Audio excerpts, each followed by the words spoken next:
Bathing. David watches Bathsheba as she bathes. In ancient times, bathing was considered good for body and mind.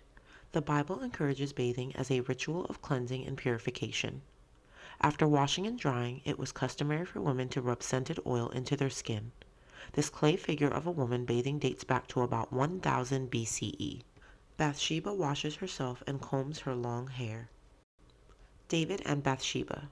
It was spring and the Israelite troops had won a decisive victory over the Ammonites.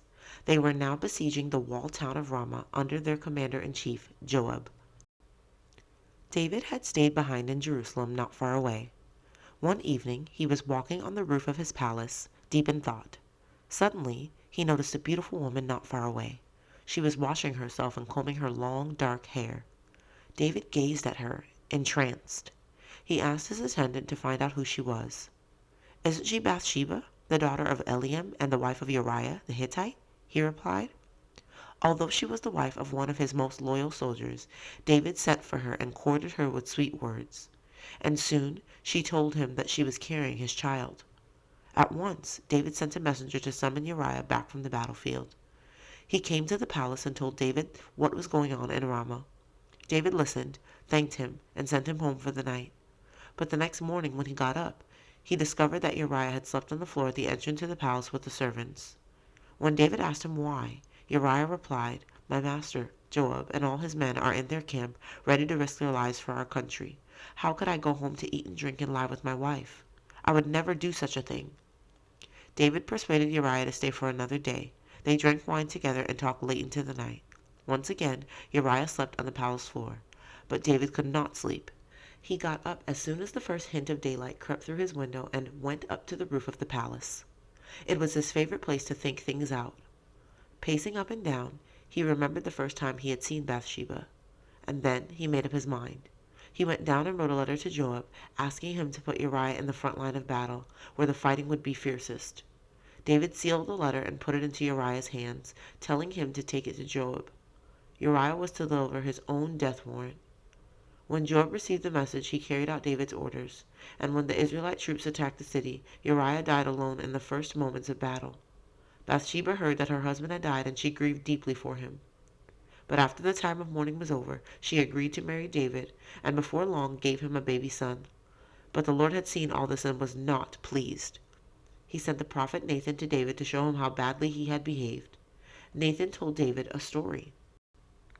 Once upon a time there was a rich man and a poor man. The rich man had large flocks of sheep, but the poor man had nothing at all, except for one tiny ewe lamb. He had brought her up from the moment she was born because her mother had died, and she was weak and sickly. She shared the poor man's food, drank from his cup, and even slept in his arms. She was like a daughter to him. A traveler arrived at the rich man's house, tired and hungry after a long day on the road. But the rich man was so mean that he did not want to slaughter even one of his many, many sheep. Instead, he took the poor man's precious solitary lamb and slit her throat. Then he prepared a good meal for the traveler. David was shocked and appalled when he heard this story. "He should die!" he shouted. Nathan looked at him and replied, "You are that man, David.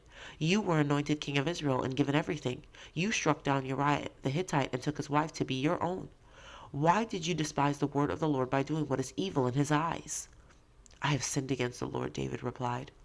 "You are not going to die, but the Lord is going to bring calamity out of your own household," answered Nathan. Soon after, David and Bathsheba's baby was gripped by a terrible fever. David pleaded with the Lord to spare his child. He fasted and prayed, but after a week the baby died. David finally washed and changed his clothes and asked for something to eat. And in time, Bathsheba gave birth to another son. They named him Solomon, and he was much loved by God. Perfumed oil. After bathing, women often scented themselves. Perfume was made by dropping petals and seeds into hot olive oil.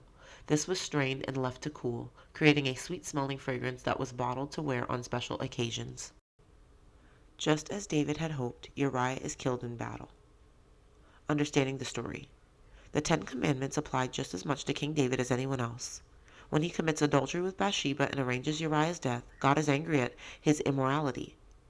God's punishment is the death of David and Bathsheba's baby. David has learned a very difficult lesson, and he repents his sins. In time, God shows forgiveness, and the couple go on to have another baby. Absalom's rebellion. King David had several different wives and fathered many children. The eldest son was named Amnon.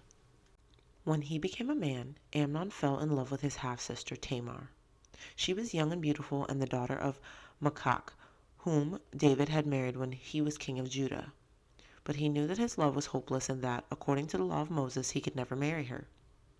One day, pretending to be ill, Amnon persuaded his father to send Tamar to him in his bedroom. When they were alone, he grabbed her. She struggled and tried to fend him off. Afterward, he sent her away in disgrace. She fled, broken and ashamed, and took refuge in the house of her true brother Absalom. When David found out what had happened, he was furious, but did nothing to punish his son. But Absalom resolved to avenge his sister's honor. He ordered his men to kill Amnon when he was senseless with drink. When David heard that his eldest son had been murdered and that another of his sons was responsible, he tore his clothes in grief and wept. He did not know what to do. Absalom fled immediately and went into hiding in the city of Geshur, where his mother came from. He stayed there for 3 years. David thought about him often and longed to see him, despite everything.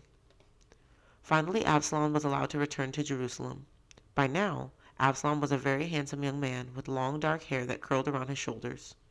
He was admired wherever he went, but he was also ambitious and cold-hearted. He was determined to take the crown from his father. Some people were not happy with the way David was running things, and Absalom did his best to make things worse. "If only I were in charge," he would say when he heard someone complaining. "Then you could come to me and I would put things right." Gradually, the conspiracy gathered strength, and Absalom decided to go to Hebron, taking 200 men with him. From there, he secretly sent messengers far and wide, calling the tribes of Israel to his side against David. And then he proclaimed himself king and challenged his father to battle. David could not believe it. "We must leave the city immediately and prepare for battle," he told his officials. So David left Jerusalem with his entire household and all his men, making their way across the Kidron Valley toward the desert. They crossed the Jordan River and made their camp in Gilead. Absalom followed with his men. That night, David talked to the 3 commanders in charge of his men and said, "Be gentle with Absalom for my sake." The next morning the battle had begun. The fighting was long and bloody, but finally Absalom and his army admitted defeat. More than 20,000 soldiers died, and the rebels who survived fled. Some of them were badly injured and did not manage to flee very far. Absalom himself was unhurt and managed to escape on a mule. But terrified by the noise of the fighting, the mule bolted through the thick oak wood, and Absalom's hair got entangled in some low branches. He was left dangling in midair. One of David's soldiers saw Absalom swinging helplessly from a tree, and he went straight to Joab, the commander-in-chief, to tell him where he was. "What? You saw Absalom? Why didn't you kill him there and then? I would have given you 10 shekels and a warrior's belt."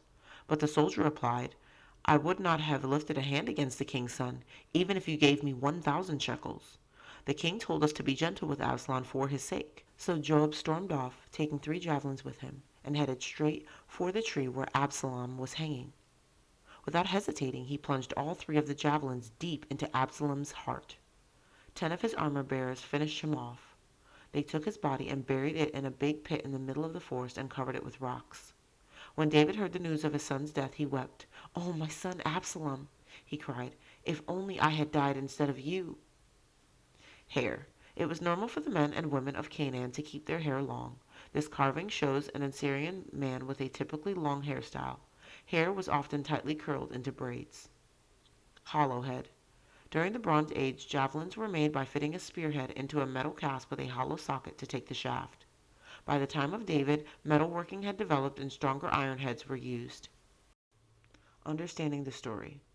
God believes that everyone should be punished for their sins fairly and consistently, regardless of family ties and affections. David should have punished his son's crimes, but his love for them makes him weak. Though Absalom plots against his father and many Israelites switch their allegiance to him, David still wants him to be treated gently. When Absalom dies, David wishes it were he instead, so his son could be spared.